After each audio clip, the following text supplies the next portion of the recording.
కదా నీ కథ ముగింపులేనిదై సదా సాగదా ఇదే కదా నీ కథ ముగింపులేనిదై సదా సాగదా నీ కంటి రెప్పలంచున మనస్సు నిండి పొంగిన ఓ నీటి బిందువే కదా నువ్వెతుకుతున్న సంపద ఒక్కొక్క జ్ఞాపకానికి 100 ఏళ్ల ఆయువుందిగా ఇంకెన్ని ముందు వేచనో అవన్నీ వెతుకుతూ పదా మనుష్యులందు నీ కథ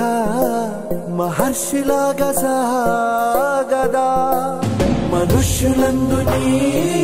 కథ మహర్షిలాగా సాగదా